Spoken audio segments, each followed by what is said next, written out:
বন্ধুরা আজকে আপনাদেরকে দেখাতে চলেছি কিভাবে আপনারা মোবাইলে ট্যালব্যাক বন্ধ করবেন। এবং বন্ধুরা আপনারা যখন মোবাইলের সেটিংয়ে উল্টাপাল্টা কাজ করেন তখন মোবাইলে ট্যালব্যাকটা চালু হয়ে যায়। এবং বন্ধুরা আপনাদের মোবাইলে যদি ট্যালব্যাক চালু হয় তখন ডাবল ট্যাপ করতে হয়, যে কোনো জিনিস দুইবার করে দাবতে হয়।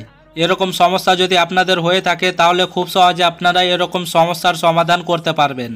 তো বন্ধুরা মোবাইলে ট্যালব্যাক বন্ধ করার জন্য সর্বপ্রথম তোমাদেরকে চলে যেতে হবে সেটিং অপশানে যাওয়ার পর দেখতেই পাচ্ছেন বন্ধুরা এখানে অনেকগুলো অপশন রয়েছে এবং সব নিচের দিকে একটা অপশন রয়েছে অ্যাডিশনাল সেটিং। তো আপনারা অ্যাডিশনাল সেটিংয়ে ট্যাপ করবেন। ট্যাপ করার পর দেখতেই পাচ্ছেন বন্ধুরা সব নিচের দিকে একটা অপশন রয়েছে এসএসবিলিটি। তো আপনারা এসএসবিলিটি অপশানে ট্যাপ করবেন। ট্যাপ করার পর দেখতেই পাচ্ছেন বন্ধুরা আবার উপরে 3 নম্বরে একটা অপশন রয়েছে ট্যালব্যাক। তো আপনারা ট্যালব্যাক অপশানে ট্যাপ করবেন। ট্যাপ করার পর দেখতেই পাচ্ছেন বন্ধুরা এখানে ট্যালব্যাক অপশন রয়েছে। এই অপশনটা যদি আপনাদের ওয়ান থাকে সেটা অফ করে দিবেন, তাহলে আপনাদের ট্যালব্যাক সমস্যা সমাধান হয়ে যাবে।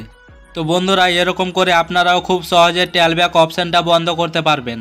তো বন্ধুরা ভিডিওটা কেমন লাগলো কমেন্ট করবেন, ভিডিও ভালো লাগলে লাইক করবেন, শেয়ার করবেন, চ্যানেলে নতুন হলে চ্যানেলটিকে সাবস্ক্রাইব করবেন।